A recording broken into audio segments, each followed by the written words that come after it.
Today's 2-minute tech tip is on creating movies using Microsoft Photos. When your computer was upgraded to Windows 10, you might have noticed that Windows Movie Maker was no longer there. And you have Microsoft Photos, which sounds like it's just a Photos app, but you can use Microsoft Photos to create a video. And once you've opened it, you click over here and you can see custom video or automatic. Automatic is just going to put a bunch of pictures together with some music. It will automatically do all the selecting for you, and it's basically one click.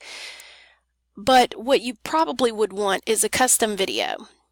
Now, you can select all of the pictures in a collection, or you can just select just the ones that you want.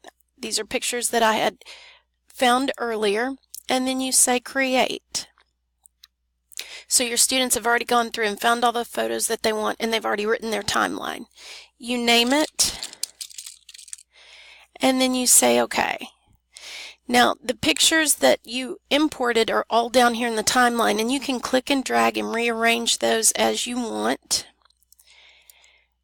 One thing that I did notice that's different from Movie Maker is you can't just insert a title. You have to put your title on a picture, so you get a picture that you want this to be the title, and you select it, and you click on text, and you put in whatever type of filter you want on your title, and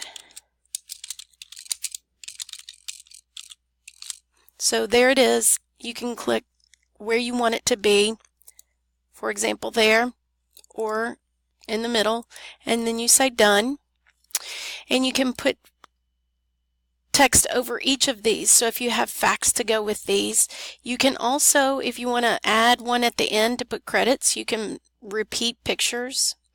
You can change the duration if you have a longer fact that needs to go longer than 3 seconds, or you have one that's shorter. You can change the duration here.